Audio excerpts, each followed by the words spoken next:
we might be the last generation of the blank page, because the future what's going to look like is Word is going to ask you, hey, Mike, what do you want to do today? You type something and it gives you a layout, a framework, something. You're never going to see a blank page moving forward. Your kids, my kids are not going to see that. They're just going to have something already built out, Wow. Initial point. They don't have to start from scratch, any task whatsoever.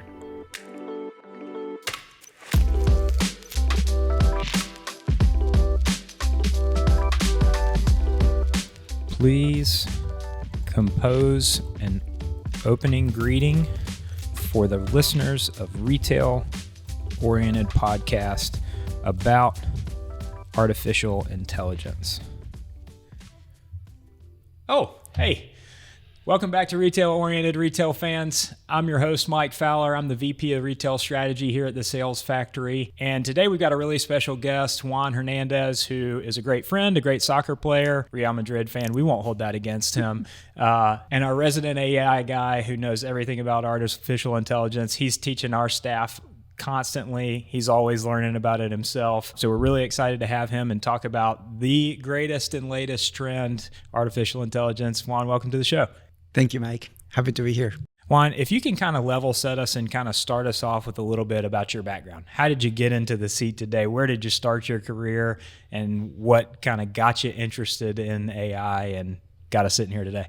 Yeah, so as you know very well, the Sales Factory boomer is a thing. So this is my second time here at Sales Factory. So when I joined first, I helped the company develop the consumer insights practice. So this time I'm doing the same thing, but with AI. So when I talked to Jed about, what roles can I do back in February, we quickly realized that AI was the thing that was most important right now. So I became the AI guy. Yeah. And so you're figuring it out kind of on the job as you go, as everybody is today, right? Because it's emerging so rapidly. We're having to learn on the job, learn where there's applications, where there's not.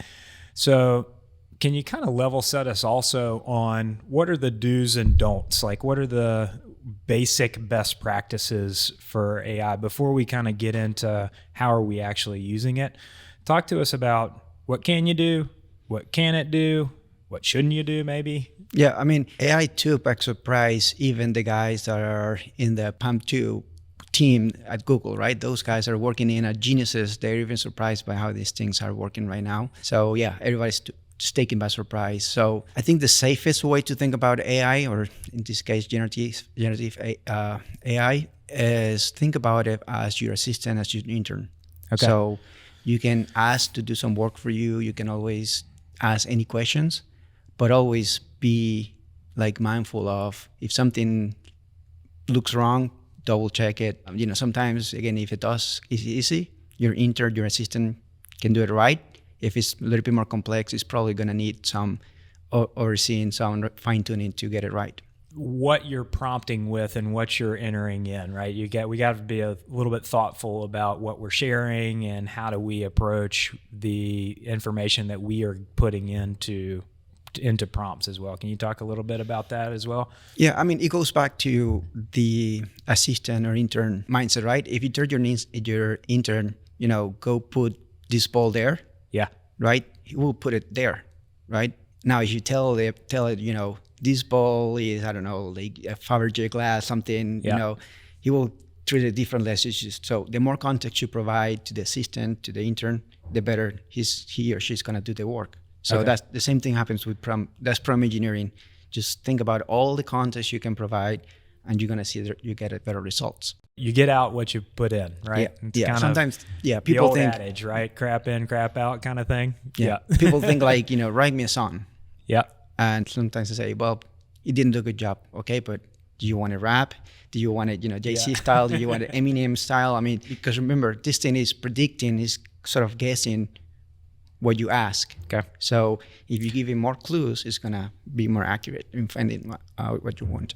I think that kind of helps us in terms of how do we think about it and how do we begin to approach using it. Can you talk us through how Sales Factory is starting to integrate this into our work for, within the retail landscape of how do we help clients win, right? And that's kind of always how we're thinking about our work with our clients. It's all about how do we help them win? How do we create more sales?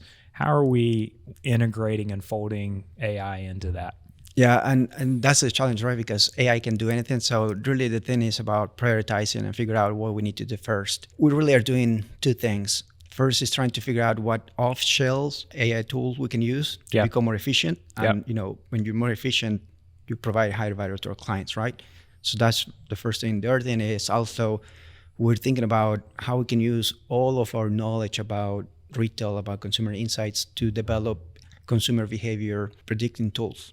So that's a big benefit, right? Because working in big companies and if you think about that in those scenarios, it takes maybe a quarter to launch a survey and to get the answers back. Yeah. If we are able to create these tools that can predict consumer behavior, you can potentially get answers in seconds. Wow. Are they going to be 100% right? No. But the speed and being sort of right, you can outpace the competition that way. So that's our goal here right now. Well, even the greatest consumer research is not 100% right. So it's still the evolution and the speed is going to be really wild to see over the next few years or even months. It's happening so fast we can't even predict how quickly we'll get there, right? Some of our listeners are probably a little bit familiar with the Consumer Pulse. It's Sales Factory's consumer understanding surveys that we're sending out. We started this during the early days of COVID weekly, trying to keep our finger on the pulse of what's happening with consumers, what they're thinking and what they're feeling. How are we today starting to weave AI into the pulse as well? Can you talk a little bit about that? Yeah, I mean, I was very lucky when I got here that you guys did that. And we have like 3 years worth of data. Yeah, there's a lot of data. Because that's the one thing, again, going back to Gen AI, what it does is takes the data, identifies patterns, and then when you ask a question, try to figure out, okay, what of the patterns that I have been trained on are closer to what you're asking me to kind of, predict the answer to your question.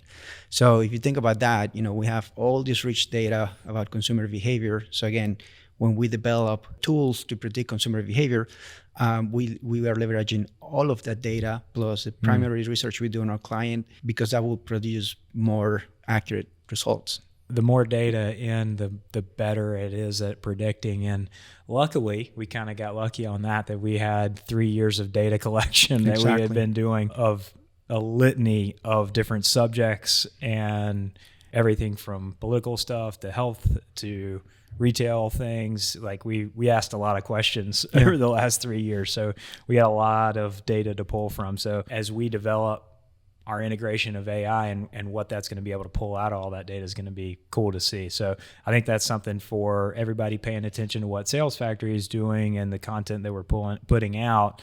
You're going to see some really interesting stuff coming out of that in the next year or so, right? Yeah.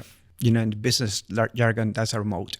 Yeah. Right? Because anybody nowadays can train a model, but if you don't have the right data or if you have better data, then your model is going to perform better than the other. So that's kind of what is going to set us apart. Yeah, we'll say that it was all part of the plan. Predicting the future. But it is all part of kind of our, at Sales Factory, our general approach to the market and understanding the consumer. That's been it since day one, right? So it is just, it's evolving daily in how we do that. Next, I kind of want to talk about this and how it applies to our clients and our clients' wins as well. So can we talk about a little bit about between concept and merchandising, innovation, like how are those cycles changing and how is AI impacting those cycles? Yeah, I mean, we talk about speed on the consumer insights, and I think it's even more dramatic on the product development. Yeah. Because think about years ago, rapid prototyping was it, right? Like just put something together quickly and test it. And that still took weeks, months, whatever. Right now you could go and use, let's say, TrendGod, something like ChatGPT or one of these large language models and another image generator model. And you can create a product concept in minutes, really literally in an hour, if you're very thoughtful, right? Because you can train God, you can see what are the trends in your category. Sure. You refine it, and then you can ask ChatGPT to write the concept, the product concept, to write the PR release, all of that, and then you can create some images and create a survey and start testing in a day, right? Yeah. So I mean, it's wild from when you and I started to the ability to escalate that timetable so quickly. You know, I think back to client meetings that I've had on the manufacturer side with merchants and with retailers trying to develop new ideas and innovation for their customer base, and kind of talking them through the timetable of that, and getting the disappointed looks and the we really need you to escalate that timetable and make it a little bit quicker and bring it to market faster. That's possible now in a thoughtful way. You don't just have to slap something together and just hope that it sticks and hope that it works. You can kind of still take the thought-based approach and get something quickly, which is wild. Have you seen, or are we starting to work on examples of how that's going to work with clients? Is that integrating into client work today? Yeah. So like I said, we think about a subscription model, for instance, to develop, to create category experts for our clients. Again, we'll take our consumer parts data, all the primary data we have for our clients, feed that into a model, plus, scraping social media, manufacturers and industry websites, all of that into one model. So we create this category expert entity, just to call it something. Yeah.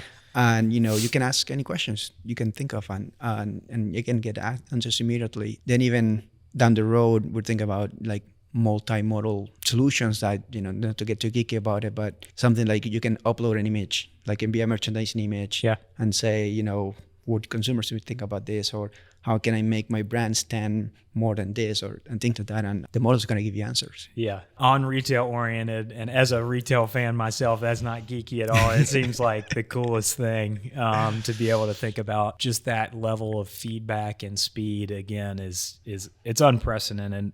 That's no surprise to anybody, since we're talking about AI, that it's unprecedented, but it's going to change the way that everything works in the retail world, and in pretty quick succession. Like, that's going to happen fast. Can we talk a little bit about concept testing and how that's going to work in the real world and in AI? Like, how do we think about A/B testing and concept testing and messaging and packaging and all of that in relation to this? We're working on another solution on the digital marketing area, paid media.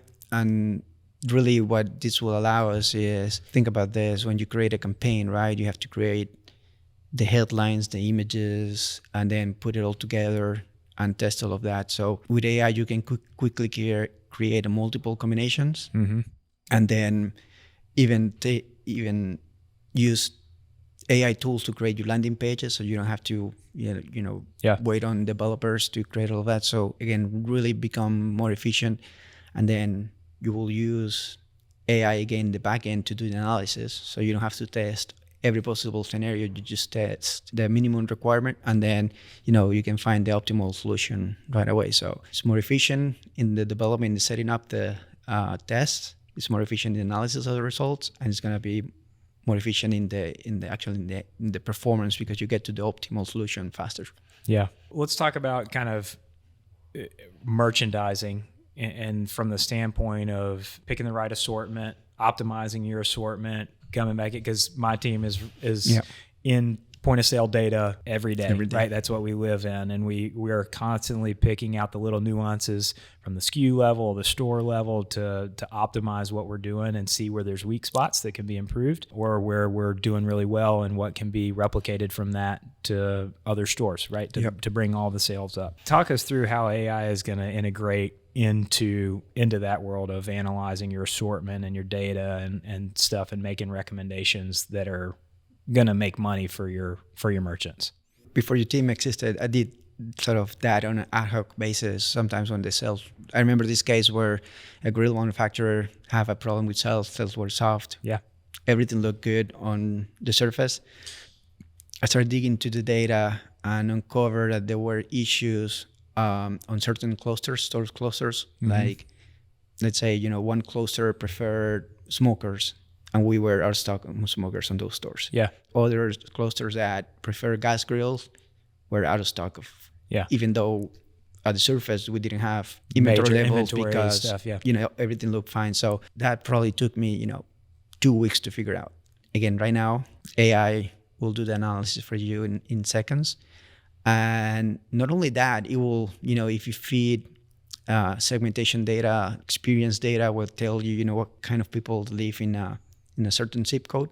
Yeah. So what the stores are, what's the composition of people that live around those stores. And again, you can take social media data, website data, scrape all of that, put all of it into an analysis, and it's gonna give you, many, many, many more dimensions to your solution than me working by myself, in a matter of seconds, than me by myself working, for 2 weeks on it. So, I mean, this is gonna be like transformational. I don't think nobody knows how it's gonna look like, but yeah, it's gonna be incredible.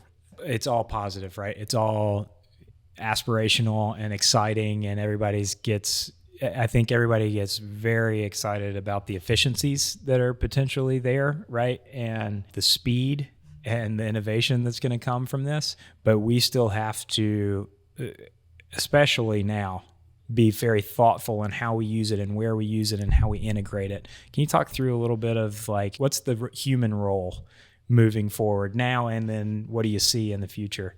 There are studies out there that have proven over and over again that the best solutions, the best performance is when the model works with a oversight of a human. It's not like you type an answer, you get the answer, you take it. No. Yeah. You take it, you analyze it, you figure out, maybe after you saw that first solution, you think about, okay, maybe if I provide this context, I get a better result. So human always can make the output better. Yeah. That's no question about it. There's not going to be one case where, this machine alone can outperform a human. Mm-hmm. I mean, if they do it individually, yes, but if we work together, the result's going to be better. That's something that for me is not gonna change. So, and I heard the other day about prompt engineering is going to be like having Excel skills today. Right? It's something that everybody in the office is going to use it at some point. So that's going to be like you must have skill. I think I emailed you the other day talking about prompt engineering and just kind of basics for old guys like me. I mean, I remember when social media was just starting. I remember MySpace and, the beginnings of social media. So, and I was a young man when I was figuring all that stuff out. I'm not as young a man anymore and figuring all these things out today. So I think it's good for us all to keep in mind there is a learning curve here. It is not as complex as it may seem. Starting to interact with it is a great way to learn it. Right. So it's one of those things, just like a lot of things where you get in, you start doing and you figure out more and more and you improve, and your interaction with it becomes better. And as a result, your outputs and what you're getting become better as well. Yeah. If there was one thing that you would kind of share with all of our listeners, both merchants and retailers, as well as manufacturers and vendors to those retailers, if you were to give them kind of one piece of advice of like, do this or think about this in terms of how you're going to market in the retail landscape today with e-commerce as well as brick and mortar, what would you tell them to be thinking about in terms of how to use and how to utilize AI? Don't expect generative AI to solve your problems. Yeah. Right. One thing that I always talk about is the double diamond framework. So you get a problem, right? Mm-hmm. You can use AI to refine your problem statement or peel the onion, if you will, to get to the root cause. Then once you do that, you can use again AI to help you branch out and kind of uncover all the possible solutions. Mm-hmm. And so because that's going to help you find the best solution. Mm-hmm. That's why it is kind of called the double diamond, because you start with one problem, you brainstorm all the possible problems, find your problem statement or refine your problem statement, come back to one issue, then you kind of use it to expand it to kind of brainstorm with the generative AI tool to find the best solution, and then you come up with a unique solution. It's just going to broaden our capacities, right, for thought on problems and solutions on both sides of the double diamond. As you say, it's going to help us to add more context, add more different possibilities for ways to tackle problems. So that's a great advice. And one more thing I want to add on that is we might be the last generation of the blank page. Yeah. Because the future, what's going to look like is Word is going to ask you, hey, Mike, what do you want to do today? You type something and it gives you a layout, a framework, something that you start with. So you're never going to see a blank page moving forward. You know, your kids, my kids are not going to see that. They're just going to have something already built out, an initial point. They don't have to start from scratch, any task whatsoever. That's interesting to think about. As humans, and our constant drive to create and innovate and conquer, and having that piece change, at least change what it looks like, is going to be interesting in how future generations adapt to that and what that means. I think that's a good one. That's a good statement to end on. But I never let any guest go without some hot seat questions. So hot seat questions are super simple, right? I'm just going to ask you a question, and I want you to just quick fire, give me the first thing that pops into your head. Don't think about it, just what intuitively comes out. All right, so first question is, what was the first computer game that you couldn't get enough of as a kid?